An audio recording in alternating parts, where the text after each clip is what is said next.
विभव मापी का एक तार 100 सेंटीमीटर लंबाई पर संतुलित होता है। जब सेल के साथ 7.5 ओम का बाह्य प्रतिरोध जोड़ देते हैं तो वह 75 सेंटीमीटर लंबाई पर संतुलित होता है। सेल का आंतरिक प्रतिरोध कितना होगा? दिया है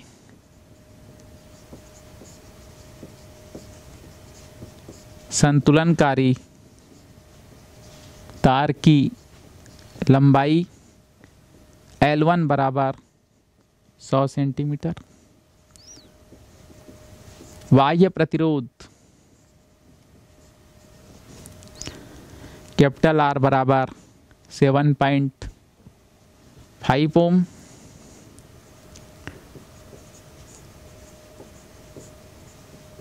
संतुलनकारी तार की लंबाई जब सेल बंद परिपथ में हो, अर्थात जब हम सेल से धारा ले रहे हो,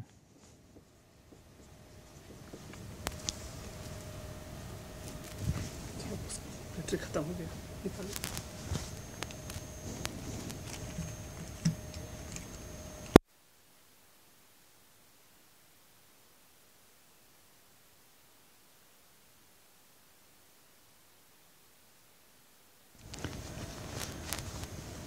संतुलनकारी तार की लंबाई जब सेल बंद परिपथ में हो L2 बराबर 75 सेंटीमीटर,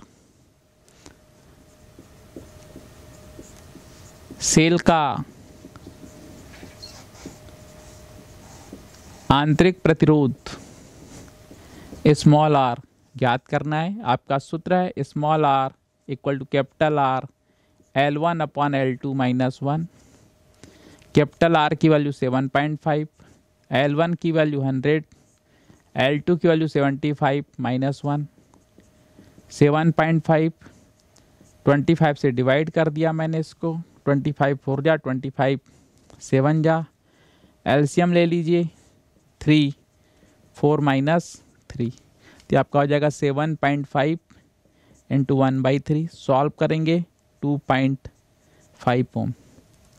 अतः सेल का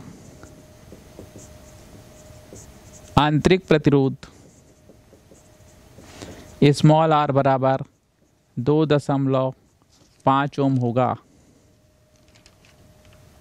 संलग्न चित्र में A वह C के मध्य तुल्य प्रतिरोध ज्ञात कीजिए, बराबर R3 बटे R4।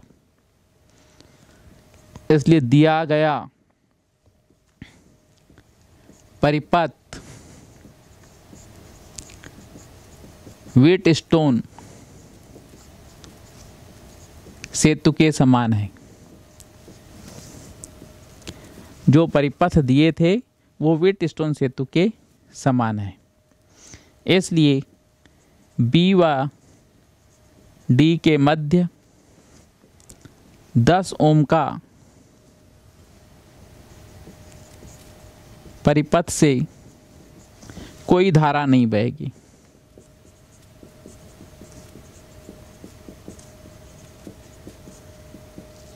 तो इस प्रकार से आप देखिए A से B के बीच में 3 ओम, B से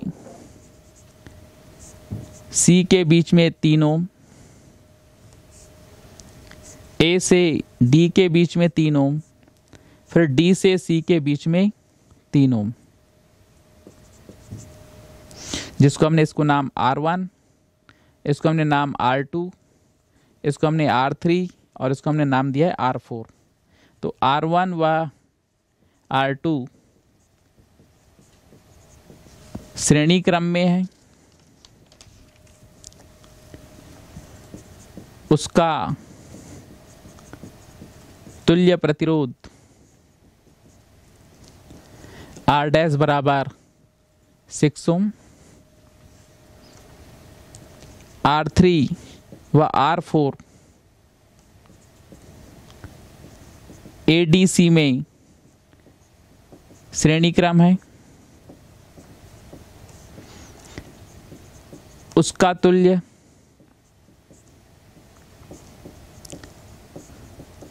प्रतिरोध R डबल डैश बराबर 6 ओम। तो देखिए ए और सी के बीच में 6 ओम आया R डैश,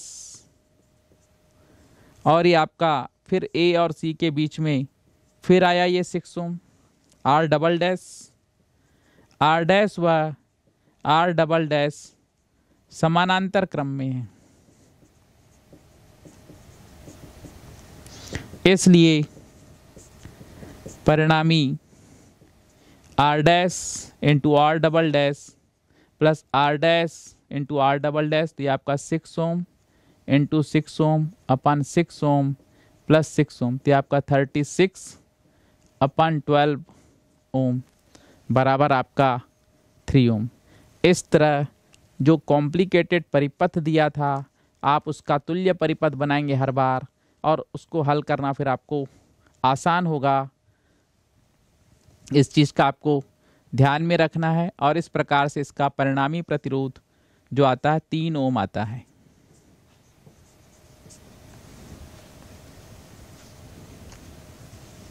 यदि हमें ई डैश के कारण संतुलन बिंदु प्राप्त नहीं होगा, जो यह बताएगा कि 10 धन x ओम के कारण विभव पतन विभव मापी के सेल ई के कारण विभव पतन से ज़्यादा है, इस हेतु हम सेल ई का विद्युत वाहक बल बढ़ाएंगे। दूसरा, ई डैश के कारण बहने वाली धारा आई का मान 10 धन x ओम में घटाएंगे, इस हेतु ई डैश के साथ श्रेणी क्रम में उचित प्रतिरोध जोड़ेंगे।